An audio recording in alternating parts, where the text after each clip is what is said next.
Law of attraction के ऊपर ये वीडियो होने वाली है डॉक्टर जोसेफ मर्फी की लर्निंग पर। और इस वीडियो को बनाने के लिए जो इंस्पिरेशन ली गई है उसे डॉक्टर जोसेफ मर्फी की famous book the power of your subconscious mind से लिया गया है। डॉक्टर जोसेफ मर्फी एक ऐसे इंसान हैं जिन्होंने हमारे सबकॉन्शियस माइंड के ऊपर काफ़ी ज़्यादा रिसर्च किया है और इसके बारे में बहुत ज़्यादा बात की है। उन्होंने ही the power of your subconscious mind the best selling book को भी लिखा है, जिसे आज तक लोग फॉलो करते हैं और इसकी टक्कर की आज तक कोई दूसरी बुक आ भी नहीं पाई है। दोस्तों, अभी तक आप इतना तो समझ ही गए हैं कि लॉ ऑफ अट्रैक्शन कैसे काम करता है। ये ऐसा साइंस है जो हमारे विचारों पर काम करता है। आप जैसी सोच रखते हैं आपके जीवन में वैसी ही घटनाएं होनी स्टार्ट हो जाती हैं। आपका कोई भी विचार जो आपके दिमाग में तैयार होता है वो एक ना एक दिन आपके जीवन में घटित जरूर होता है। तो जब आपको इतना पता है कि आपका विचार एक दिन आपकी आंखों के सामने आपके जीवन में घटता हुआ दिखेगा, तो क्यों ना कुछ ऐसे विचार बनाए जाएं जो आपके लिए अच्छे साबित हों। किसी भी विचार को तैयार करने का सबसे आसान और सबसे स्वाभाविक तरीका है उसकी कल्पना करना। इसे अपने मन की आंखों से इतने साफ तरीके से देखना जैसे कि वो जिंदा है। बाहरी दुनिया में आपकी आंखें वही देख सकती हैं जो वहां पर उपस्थित होता है, लेकिन हमारी जो मन की आंखें होती हैं वो दुनिया की कोई भी चीज अपनी आंखों से देख सकती हैं। कोई भी तस्वीर आपके दिमाग में बना सकती हैं। कोई भी चीज आप जिसे चाहते हैं आपके मन की आंखें उसे देख सकता है किसी भी वक्त। आप अपनी मनपसंद चीज का जो भी आकार अपनी कल्पना में देखते हैं वो उतना ही वास्तविक होता है जितना कि आपके शरीर के अंग होते हैं। विचार और सोच वास्तविक होते हैं। इसीलिए दोस्तों, सभी ज्ञानी और महात्मा पुरुष कहते हैं कि विचार और हमारी सोच वास्तविक होते हैं और एक दिन वो हमारी फिजिकल वर्ल्ड में जरूर आते हैं। अगर आपने अपने दिमाग में जो सोचा है उस पर विश्वास करते हैं तो आपका दिमाग आपकी सोच को सजीव बना देता है। एक निर्माता जिस तरह से निर्माण करना चाहता है उसकी वो कल्पना करता है। वो उसे उसी रूप में देखता है जिस रूप में उसे वो पूरा करना चाहता है और उसकी कल्पना और सोच के प्रोसेस का एक प्लास्टिक सांचा बन जाता है जिसमें से इमारत बनती है। ये सुंदर भी हो सकती है या फिर बदसूरत भी। ये इमारत बहुत ऊंची भी हो सकती है और एक छोटी सी भी। इसे जैसा उस निर्माता ने अपनी मन की आंखों से बनाया होगा, वास्तविक दुनिया में वो वैसे ही नजर आने लगेगी। वो जैसा अपने मन की आंखों से देखता है उसे कागज पर बना सकता है। आखिर में कॉन्ट्रैक्टर या फिर उसके कर्मचारी उस चीज की तस्वीर देखकर उसके सपने को पूरा कर देते हैं। डॉक्टर जोसेफ मर्फी हमेशा एक बात कहते हैं कि जब भी वो स्टेज पर बोलने जाते हैं उससे पहले वो अपने मन में इसकी कल्पना करते हैं। वो कल्पना करते हैं कि पूरा हॉल खचाखच भरा हुआ है। सभी सीटें महिला और पुरुषों से भरी हुई हैं और हर कोई उन्हें सुनने के लिए बेताब हो रहा है। लोग बहुत खुश हैं। वो अपनी कल्पना में महिलाओं और पुरुषों को ये कहते हुए सुनते हैं कि उन्हें यहाँ आकर बहुत अच्छा लगा। उनके मन के सभी सवालों के जवाब उन्हें मिल चुके हैं। वो बहुत खुश हैं। डॉक्टर जोसेफ मर्फी कहते हैं कि मैं इस कल्पना को 10 मिनट या उससे ज़्यादा समय के लिए रोक कर रखता हूँ और ये मानता और विश्वास करता हूँ कि हर व्यक्ति का मन और शरीर प्रेम और सुंदरता से भरा हुआ है। वो बताते हैं कि वो इस हद तक उस चीज को इमेजिन कर लेते हैं कि कुछ समय के लिए वो भूल ही जाते हैं कि सच और कल्पना में क्या फर्क है। वो सच में लोगों की आवाजें अपने कानों से सुन पाते हैं। वो इस हद तक लोगों को कल्पना करते हैं, उसके बाद ही वो कभी भी स्टेज पर बोलने के लिए जाते हैं। दोस्तों, एक चीनी कहावत है कि एक पिक्चर 1000 शब्दों के बराबर होती है।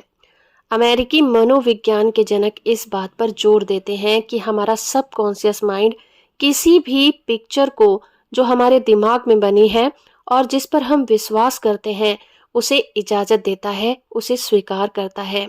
लेकिन कई बार लोगों को विजुअलाइजेशन करने में प्रॉब्लम आती है। वो सही से अपनी मनपसंद चीजों को होते हुए नहीं देख पाते। तो डॉक्टर मर्फी कहते हैं कि सोने की अवस्था एक ऐसी अवस्था होती है जो कि एक उन्नीदी अवस्था होती है। ये एक ऐसी अवस्था होती है जहां पर आप सोने की अवस्था में होते हैं लेकिन सो नहीं रहे होते और ना ही जाग रहे होते हैं। और ये वैसी कंडीशन होती है जहां पर हमारा सबकॉन्शियस माइंड लेने और प्राप्त करने की ज़्यादा कंडीशन में होता है। इसके कारण हमारा सबकॉन्शियस माइंड सोने की अवस्था से पहले और उठने की अवस्था से पहले सबसे ज़्यादा ग्रहण करता है। इस अवस्था में जो भी नेगेटिव विचार आपके पास आते हैं, वो आपका सबकॉन्शियस माइंड एक्सेप्ट कर लेता है। फॉर एग्जाम्पल, आप अपनी किसी बुरी आदत से छुटकारा पाना चाहते हैं, तो आप एक आराम की कंडीशन में आइए, अपनी बॉडी को ढीला छोड़ दीजिए और शांत हो जाइए। उन्नीदी की अवस्था में जाइए, जहां ना तो आप सो रहे हैं और ना ही जाग रहे हैं, और उस कंडीशन में धीरे धीरे लोरी की तरह बार बार कहें, मैं ऐसी आदत से पूरी तरह आजाद हूँ, मेरा दिमाग शांत है। अब इन वाक्यों को धीरे धीरे 5 से 10 मिनट तक आपको रिपीट करना है। कुछ ही दिनों में आपको पॉजिटिव रिजल्ट देखने को मिलेंगे। अगर आप लॉ ऑफ अट्रैक्शन की प्रैक्टिस करते हैं और ग्रेटिट्यूड नहीं जानते, तो जाहिर सी बात है कि आपका लॉ ऑफ अट्रैक्शन कभी काम नहीं करेगा। ऑथर भी ग्रेटिट्यूड की ही बात करते हैं। वो कहते हैं, जितना ज़्यादा आप किसी की प्रशंसा करें, जितना ज़्यादा आप धन्यवाद और आभारी रहें, आपकी प्रार्थना को उतना ही ज़्यादा इस यूनिवर्स के द्वारा सुना जाता है। ये एक बहुत ही शक्तिशाली हथियार है, या यूं कहिए कि ब्रह्मांड का नियम है। अगर आप किसी चीज को पाना चाहते हैं, तो आपको उसके लिए आभारी होना होगा। आप जिस भी चीज के लिए आभारी होते हैं, वही चीजें आपके जीवन में बढ़नी शुरू हो जाती हैं। फॉर एग्जाम्पल, एक पिता है जो अपने बेटे को ग्रेजुएट होने पर कार देने का वचन देता है। बेटे को अपनी कार नहीं मिलती, लेकिन वो पिता के लिए बहुत ही ज्यादा ग्रेटिट्यूड फील करता है और खुश होता है। वो इतना खुश है कि जैसे उसे कार वाकई में मिल गई है। उसे पता है कि उसका पिता अपना वचन पूरा नहीं करेगा, लेकिन फिर भी वो उसके लिए बहुत ज्यादा आभारी और बहुत ज्यादा खुश है। लेकिन याद रहे कि अभी तक उसे कार मिली नहीं है। तो यहाँ पर उस बेटे ने उस चीज को खुशी के साथ आभार व्यक्त करते हुए स्वीकार कर लिया है, और एक दिन कार उसे जरूर मिल जाएगी। इसी तरह से जब एक व्यक्ति ये कहता है कि मेरे पास बहुत ज़्यादा बिल जमा हो रहे हैं, मेरे पास काम नहीं है, मेरे 3 बच्चे हैं और मेरे पास कोई पैसा नहीं है, तब उस व्यक्ति ने ग्रेटिट्यूड के रूल को अपनाया। उसने दिन रात कहना शुरू किया कि मेरे पास जो भी कुछ है उसके लिए आपका धन्यवाद, मैं बहुत ही ज़्यादा ग्रेटिट्यूड फील कर रहा हूँ।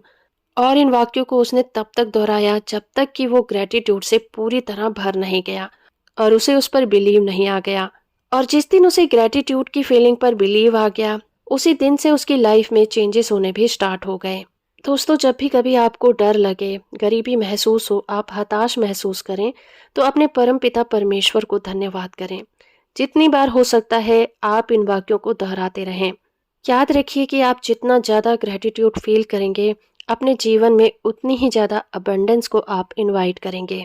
आपकी प्रार्थनाएं उतनी ही ज़्यादा जल्दी सुनी जाएंगी।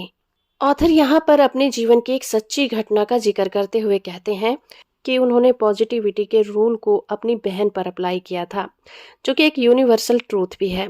उनकी बहन एक इंग्लैंड के अस्पताल में पित्त की थैली निकालने के ऑपरेशन के लिए जा रही थी। उनकी बहन ने ऑथर से इसके लिए प्रार्थना करने को कहा था। फिजिकल तौर पर दोनों एक दूसरे से 6500 मील दूर थे, लेकिन दोस्तों, हमारे मन के सिद्धांत पर कोई भी समय या फिर दूरी अप्लाई नहीं होती। हमारा मन एक ही समय पर कई जगह हो सकता है, उसके ऊपर ना तो दूरी और ना ही समय अप्लाई होता है। ऑथर ने अपनी बहन पर इसी रूल को अप्लाई किया। उसने कहा कि यह प्रार्थना मेरी बहन कैथलीन के लिए है। वो आराम से है और सही है। उसके सबकॉन्शियस माइंड के पावर जिसने उसे बनाया है, वो उसे ठीक कर रहा है।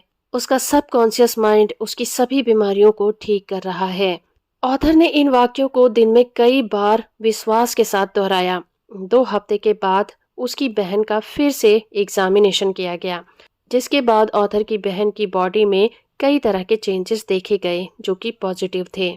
असल में उनकी बहन ठीक हो रही थी। तो ऑथर हमें बताते हैं कि किसी भी चीज को जब आप दृढ़ता के साथ स्वीकार करते हैं, तो इसका मतलब ये कहना है कि ऐसा हो, और आप अपना नजरिया अपने मन में सच की तरह रखें, चाहे सभी तथ्य उसके विपरीत ही क्यों ना हो। आपको अपनी प्रार्थना का उत्तर जरूर मिलेगा, क्योंकि दोस्तों, आपके विचार सिर्फ स्वीकार कर सकते हैं, चाहे आप किसी के लिए मना ही क्यों ना कर रहे हो। तब भी वास्तव में आप जिस चीज को मना कर रहे हैं, उसके लिए आप अपनी स्वीकृति दे रहे हैं। इसीलिए अक्सर ये कहा जाता है कि लॉ ऑफ अट्रैक्शन ना शब्द को नहीं सुनता, क्योंकि ना शब्द भी एक बहुत ही गहरी फीलिंग होती है। जब आप किसी को किसी चीज के लिए मना करते हैं तो यूनिवर्स उसे हाँ की तरह ही सुनता है, क्योंकि लॉ ऑफ अट्रैक्शन हमारी फीलिंग पर काम करता है।